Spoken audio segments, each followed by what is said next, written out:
Hey everyone, I am Nate and welcome back to Hype Up. It's now time for another top 10 list.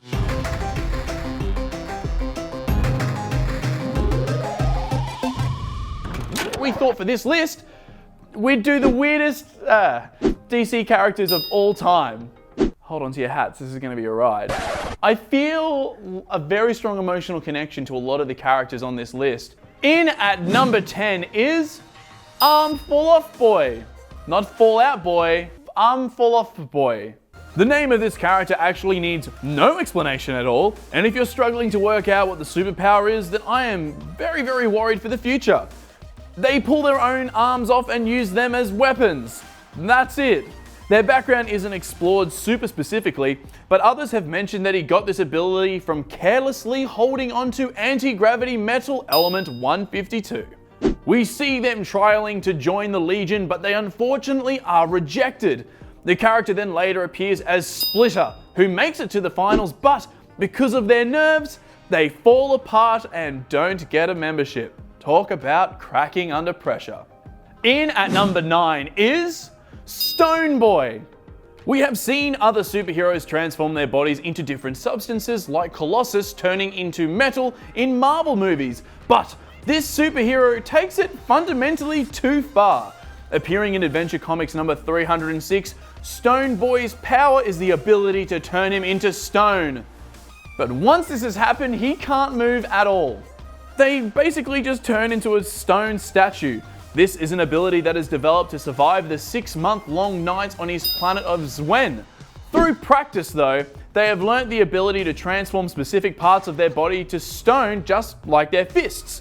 This doesn't help him join the Legion of Superheroes though, so he has to join the Legion of Substitute Heroes instead.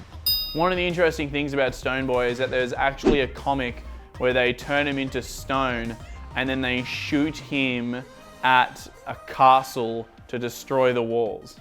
In at number 8 is Color Kid. It's not an inventive name at all, and you'll see why shortly. Known as Ulu Vuk by his friends, the power of this character isn't amazing, but they have done some pretty cool things with it. Hit with a multicolored beam of light from another dimension has given him the ability to change the color of objects. Rejected from the Legion, he joins the Legion of Substitute Superheroes where his abilities do actually develop. Color Kid has changed the color of kryptonite to save Superboy and Supergirl, has been able to hide himself and others by changing them to be ultimately camouflage, confused enemies by running at them and rapidly changing color, and has changed the color of the air around a villain, trapping and blinding them. In at number 7 is Bouncing Boy. Have you ever seen a beaker sitting on a table containing a super plastic formula and then you drink it accidentally because you think it's soda? That is the entire backstory behind this character.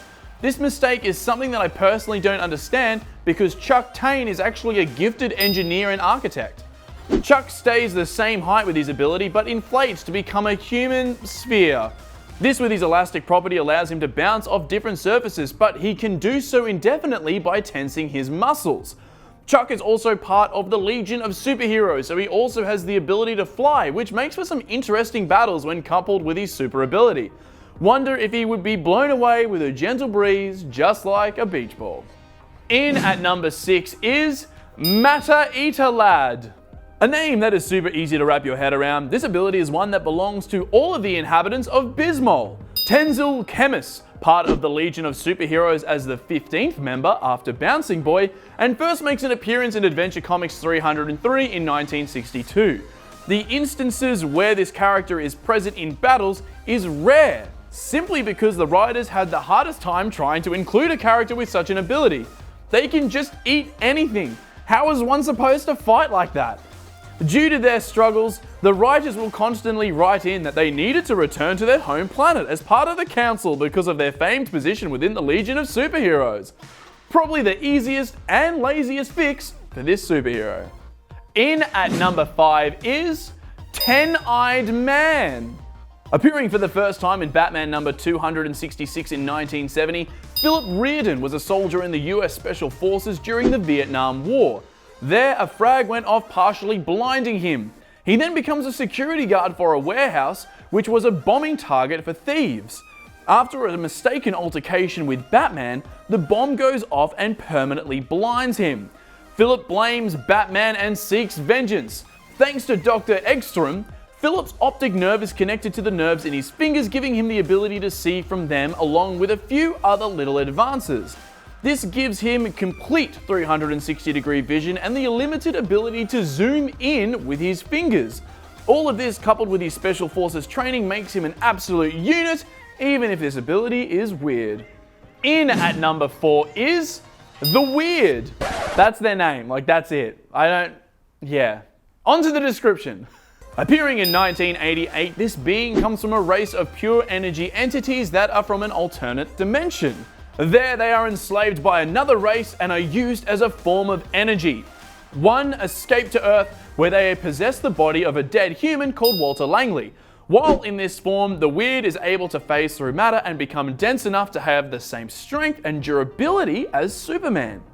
Not only that, but they're also able to manipulate energy and matter that they come into contact with, allowing them to create illusions and even fly. Their name was actually given to them from Blue Beetle, as they all worked together to repel the invasion of the race that had once enslaved him. In at number 3 is Wannabeast. Get a notepad and a pen. This is elaborate. I hope you're paying attention for this one. Michael Payson Mike Maxwell declined the offer from his millionaire father to join the family business to become a ranger in animal preserves in Africa with a friend when he graduated college with the highest honors. When flying to Africa, the plane was hit by lightning and they crashed. Injured, they sheltered in a cave that was home to a mutant red ape. Mike drank rainwater that had filtered through the mineral-rich cavern walls and started becoming stronger, larger, and more ferocious. This gave him the strength to defeat the ape after it attacked them. The ape now saw Mike as its master and gave him an ancient helmet that had been hidden in the cave.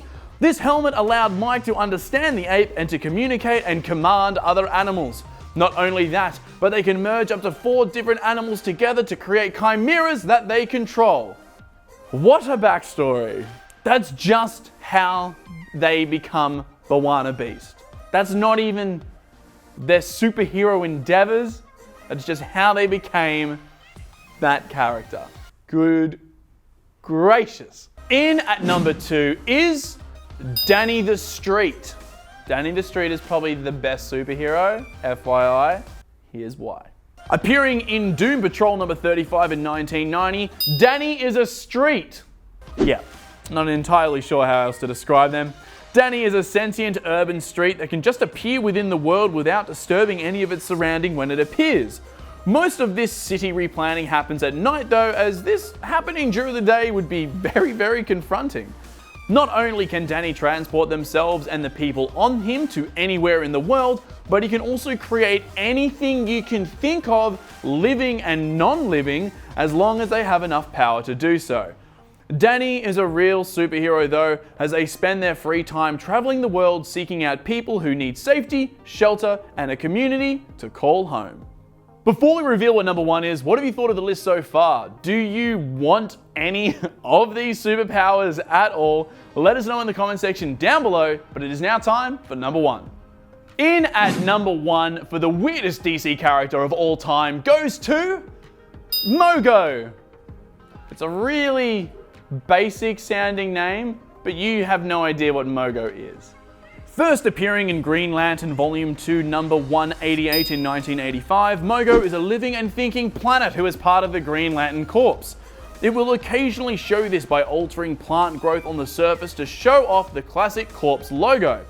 Though they are often referred to as male, Mojo is genderless. They also keep to themselves and don't socialize with other planets. This is because their wacky gravitational field would ultimately destroy other planets if it got too close. This sentient ball of Earth does have some pretty OP powers though. Not only does it have the standard Green Lantern powers, it can also alter the weather and planetary conditions on its surface like gravity and plant growth, and can teleport through space at faster than light speeds. Can you imagine calling in this planet for backup? Did you enjoy the video? If you did, make sure you like, subscribe, and check out these other videos over here. I'm Nate, this is Hype Hub, and we'll see you all next time.